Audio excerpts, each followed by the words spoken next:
107명 뭐 유포 영상을 삭제해달라고 의뢰했던 케이스가 있었다고 했잖아요. 그중에 5명이 결국은 자살을 했다고. 가해 행위를 한 자는 전부 다 벌금형밖에 받지 않았어요.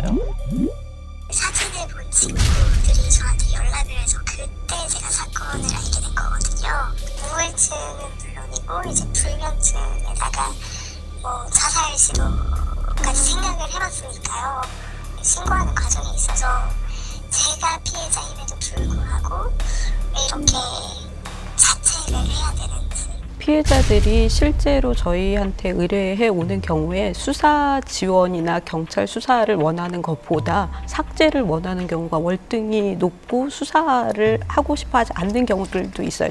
경찰에 자기가 자기의 영상을 자기가 스스로 체증해서 이게 내 거라는 걸 증명을 해야지 그 과정을 겪어야 되는 거거든요. 그러니까 그거를 겪는 것 자체가 수사를 하는 게 아니라 또 다른 피해, 그 과정 자체가 또 다른 피해를 입는 거기 때문에 사실 첫 번째 문제점이 뭔가 하면 본 사건에서 이 동영상물이 그 피해 당사자에게 지금 갔단 말이에요. 근데 우리 법에 따르면 그 동영상물이 3자에게 가야지 피해 당사자에게 갔을 때는 지금 우리 현행법상 처벌할 수가 없는 겁니다. 그 동영상을 보내겠다고 우리가 이야기를 했는 행위를 우리 형법상으로는 협박죄로밖에 처벌할 수가 없는데 협박죄가 3년 이하의 징역밖에 안 되기 때문에 압수수색을 하는 경우가 또 그렇게 많지가 않거든요. 세 가지 경우가 있잖아요. 하나는 동의 없이 찍고 동의 없이 유포한 경우, 그 경우에는 5년 이하의 징역 그리고 1천만 원 이하의 벌금이고요. 동의를 하고 찍었지만 동의 없이 유포한 경우, 이 경우는 이제 3년 이하의 징역 그리고 500만 원 이하의 벌금이고, 이게 이제 동의 없이 찍고 동의 없이 유포를 했는데 영리의 목적으로 했다. 이게 이제 가장 형량이 높은 거죠. 7년 이하 징역 그리고 3천만 원 이하의 벌금에 해당이 되는데, 만약에 자기가 자신의 그 몸을 촬영을 했다거나 해갖고 이걸 상대방이 어떻게 뭐 가져갈 수도 있잖아요. 뭐 유출을 하게 되면은 그거는 사실상 여기에 들어가지 않기 때문에 이걸 처벌할 수 있는 법령이라는 것은 음란물 유포죄밖에 없다. 그러면 형량이 굉장히 낮아진다. 이런 말씀이신 것이죠.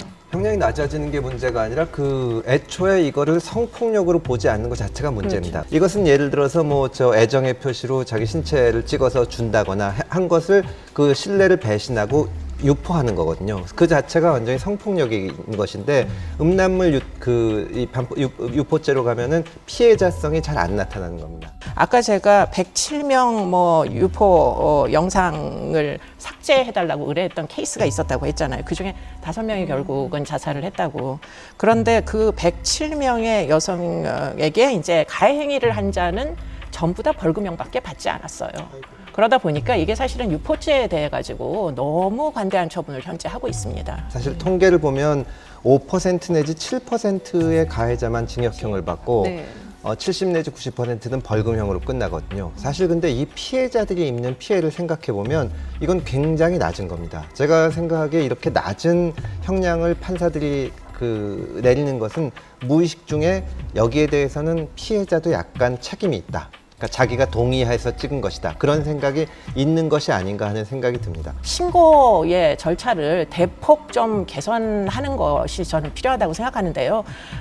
뭐 개인적으로 보자면 저는 신고 포상금 제도 같은 것도 굉장히 전 도움이 된다고 생각합니다. 더 이상은 뭐 피해자 개인만 자기의 문제를 해결해야 된다. 이런 그 공식에서 좀 벗어나서 사회 전체가 이 문제를 다 같이 문제시하고 이거를 다 같이 해결하려는 노력을 하고 있다는 방식으로 좀 대폭 좀 방향을 바꾸는 게 필요하지 않나 싶어요.